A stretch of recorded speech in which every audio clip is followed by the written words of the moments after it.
Hello, welcome to Values, Virtues, Ethics and Morality. My name is Mangela Pillay, and once again it is my pleasure to introduce to you Sister Denise, who has been practicing Rajyoga Meditation with the Brahma Kumaris for several decades. Today's topic is one that I hope piques your interest. It's called Keeping Up Appearances. We all do this at some point or the other, don't we? Where we try to follow someone around us, either somebody we admire or respect, and yet we don't necessarily know why this is the case. This may apply to you whether you are an adult or a child, and irrespective of which part of the globe you live in. So what we're going to look at today is the reasons for this and whether we're harming ourselves in any way by conducting ourselves as such. The point of this show is for you to take a good look at the inner workings of your mind, your intellect, your conscience, and ask yourself whether your internal value system is working for you, whether your behavior on the outside matches that which you believe on the inside. So to that end, I'd like to warmly welcome Sister Denise, and thank you very much for joining us in today's show. Thank you, Mangela.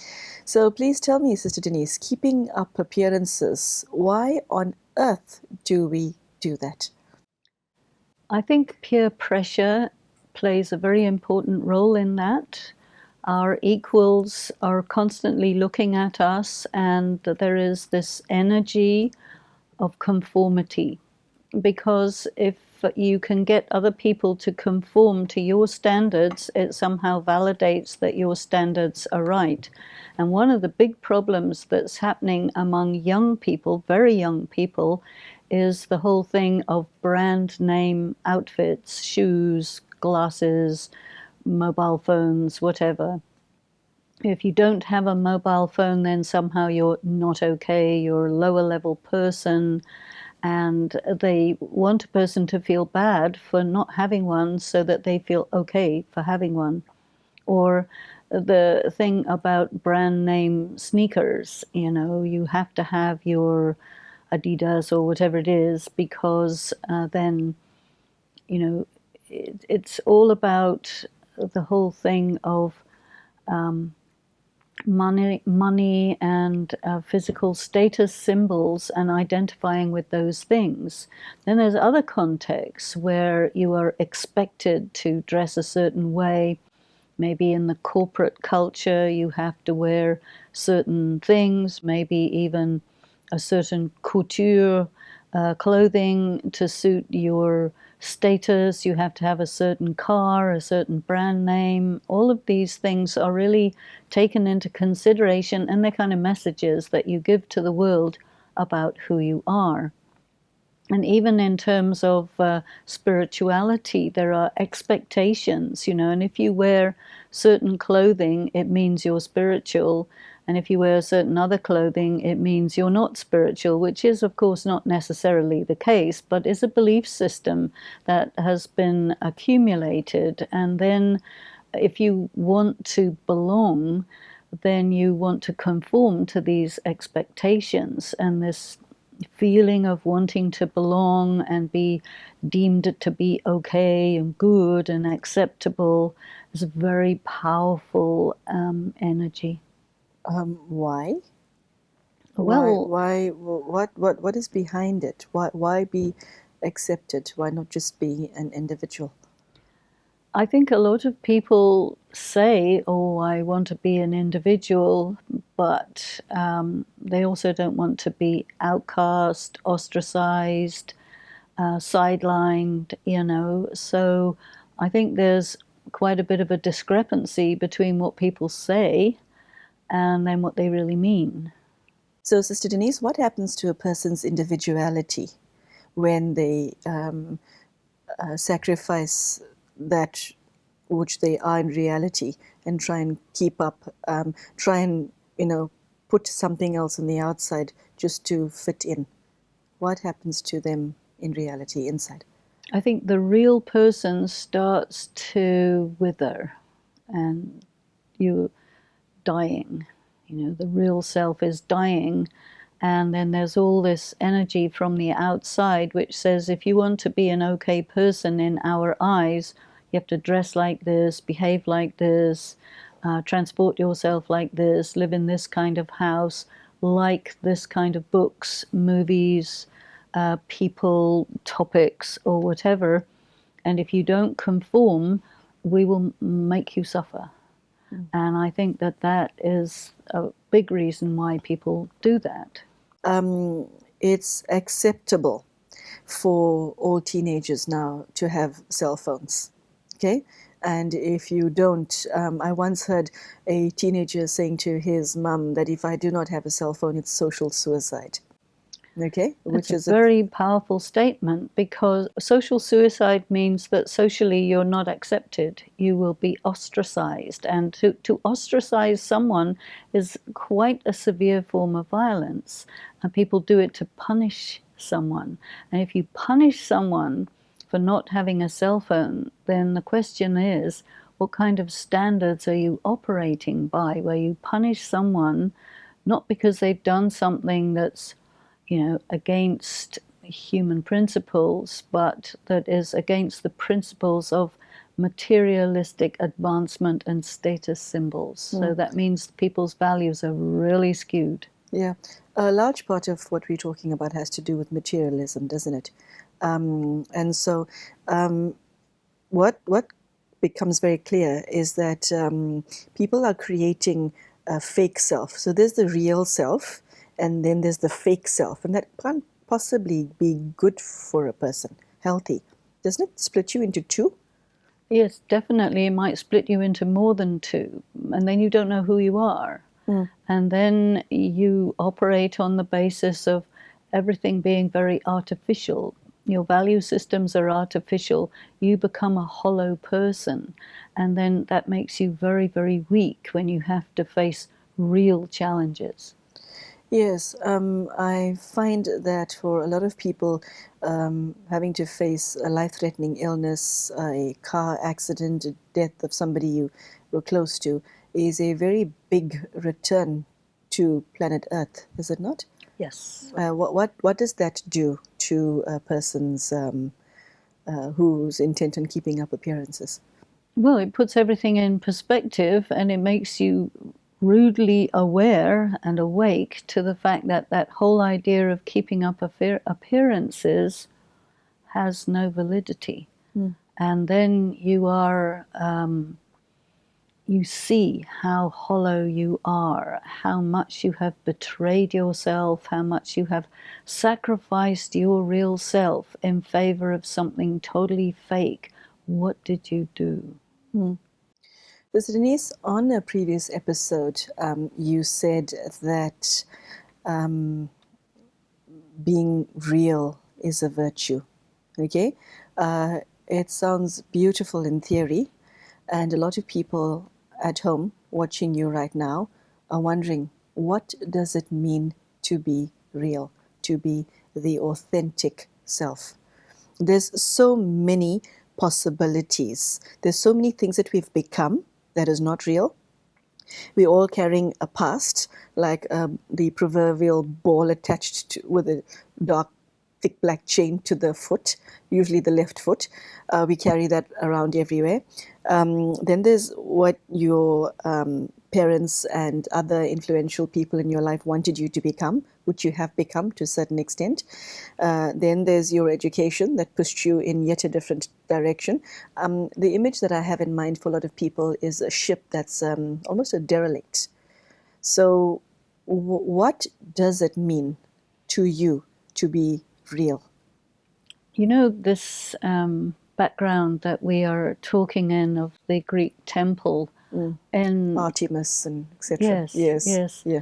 In Delphi, I had occasion to visit Delphi, and there on the stone, written in 2,000-year-old characters, is the Greek for "to thine own self be true." Oh, yes, yes. And this message is there throughout recorded history, that the most important thing is to be true to yourself. And it's something that's always been very important to me personally. And so I'm always on this quest to, really be true to myself. And partly because of this idea that the self is forever, the self is immortal, I will live with me forever. So I must be right with me. And I think that's an important component of soul consciousness. But most people are not told that. They're told that yourself is your image, and you have to have an image. And there are spin doctors who prepare people's image so that you're the ideal politician, or you're the ideal pop star, or whatever it happens to be. And you buy into that, and you surrender your truth. And it's a very painful thing. After some time, a person starts to feel that I'm doing something which is really against my own truth, and what I need to do is, they have this word that comes out of their mouth, I just want to be authentic. And how do I do that? So it's very much stepping back from all of this artificial self that one has been, a road one has been going on for such a long time, and return to the real self, which means shedding a lot of masks that actually have no business there. They're not serving any useful purpose. The whole thing is fake. And this is the thing. Okay, so you come to the realization, either by circumstance or by yourself, that you're a fraud, basically, okay? And there's a shocking number of people walking around with that feeling that, oh my God, someday someone's going to find me out and say, I can see right through you, okay? But then, within that, there's the quest to become someone of substance. Take us to that transition period, or that journey, rather. It probably is pretty different for each one, because it depends on the different traumas, it depends on how you grow up, what your culture is. There's many, many factors to take into consideration. But I think something common in that would be that a person starts to really look within. Maybe something triggers that. Could be a really bad situation, or just you're removed from your normal situation and you're somewhere else. Sometimes, what happens to a lot of people, they'll go on a pilgrimage, or they'll go traveling, and they're completely in a different social milieu, a different physical milieu, and that becomes the provocation inside to really start thinking, okay, who am I? Where am I going? What am I doing? And a lot of times people will actually write a journal at that time, and it becomes a very important life-changing circumstance. Mr. Denise, a lot of people create fake selves because reality is very, very painful to deal with for a lot of people. Very painful. There's physical injury. There are millions of people across the globe who are in chronic pain. Your relationships are in turmoil or downright disaster. Your finances are shot to pieces. So they create the fake self to cope with the harsh reality of the life that they lead. Is that okay in any way to do that? I think it's a survival technique. And very often you will look at yourself and find out that you have some special talent. And you use that talent as a foundation for creating a whole image, a whole self based on that. And you say, you know what? I can study well. I can excel academically. So they get a lot of academic qualifications, and then they start to develop a professional self, and they say, I am this. and they become fused with that identity to such an extent that they become really, really excellent in that, but hopeless in everything else. So it's a very unbalanced situation. Yeah. I was with a Nobel Prize laureate physicist who couldn't tie his shoelaces. That's a problem. Yes, I see the problem. Yes, it's important to have one's shoelaces tied at all times. So What I mean to say is, a person who's successful as a person is where you've got a balance in all the different aspects of life. But the materialistic world that we're in today also likes specialization. So, in any profession, medical, for example, I am specialized in, the left lobe of the, aorta or something, and I don't do anything else except that, you see. So the rest of the system doesn't exist. You specialize in that, that's good, but then out of context. And so when you are specialized in one thing to a complete extent and everything else doesn't exist, it's very improperly developed and very unbalanced and monstrous. Okay, so Sister Denise, if I'm glad you brought this up, because I've seen examples of this myself where, say for example, you have somebody in school who's a straight A student, then everyone assumes that his or her life is 100% okay, and yet the child could be dying inside of tremendous pain and trauma. But because they produce well at school, you think, this is a model student. He may be a model student, but that's not all that he is. Okay? Now, how does one then cause oneself to introspect, and what should I be looking for to see whether I'm a balanced adult and that I am real, and all facets of me as an individual are being taken care of, all my needs are met? How do I do that? I think that when you do a spiritual practice, in particular the practice of Raj Yoga, according to Brahma Kumaris, it really says your daily routine should be good, your personal hygiene should be good, your periods of time should be balanced: work, meditation, play, rest. It really encourages you to be good at physical things, subtle things, mental things. They give a lot of importance to being an all-rounder. You see, the society we are in, the materialistic society, gives you no points, no validation for being fairly good at everything in a balanced way. They say you are a jack of all trades and master of none, and that's like bad thing. It's not necessarily a bad thing at all. You can be master of a few and have many things that you can do. That's balanced, but our society doesn't see it that way. Yeah. Okay. Mr. Denise, from what you were saying, what I appreciate about it is that you're looking at an individual from like every angle and asking at any given point in time, what is it that I need at the moment?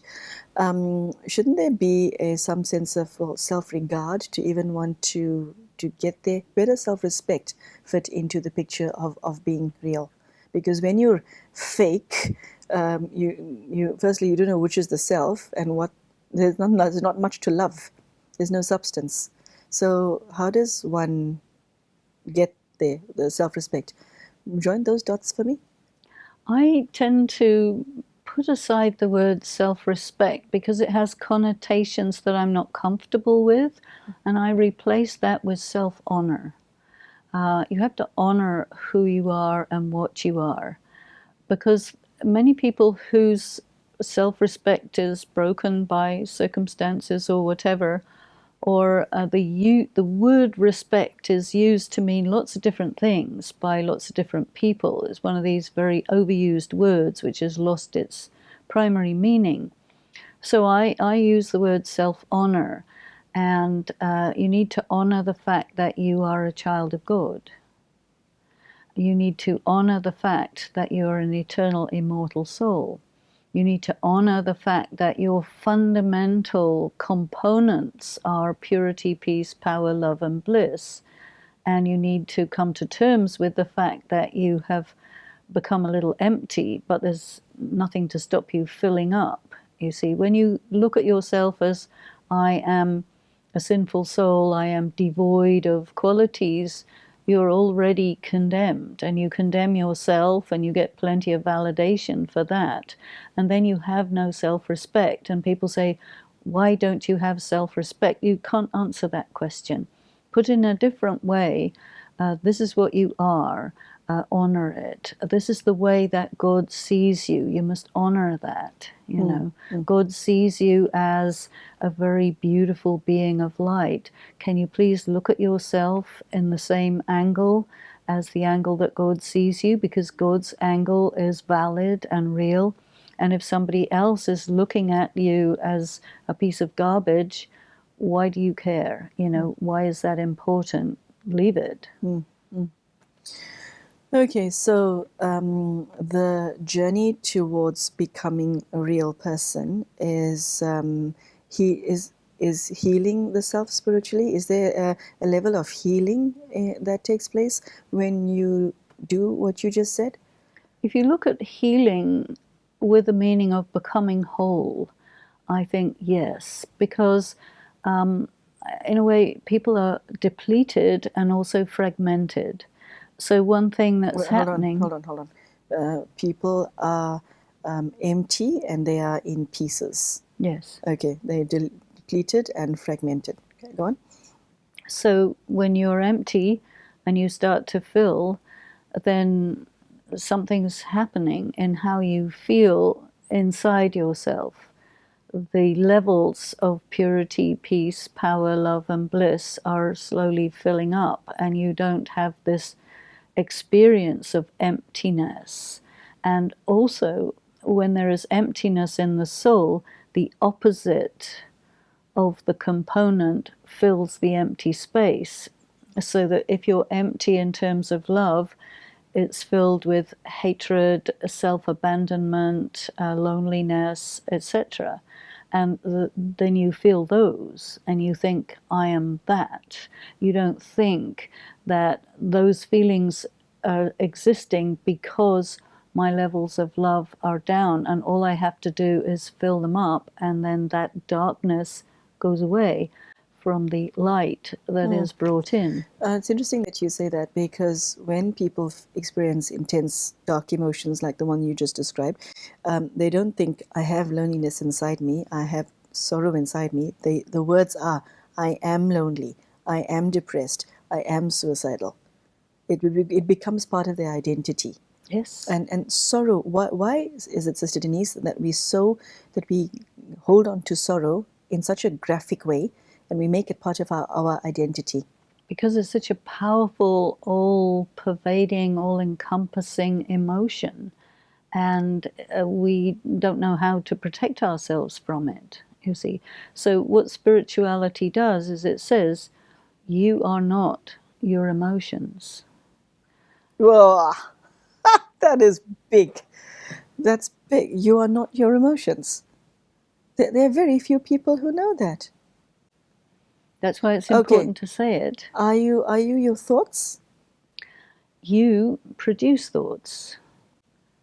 Okay, so you're not your emotions, and you're a producer of thought.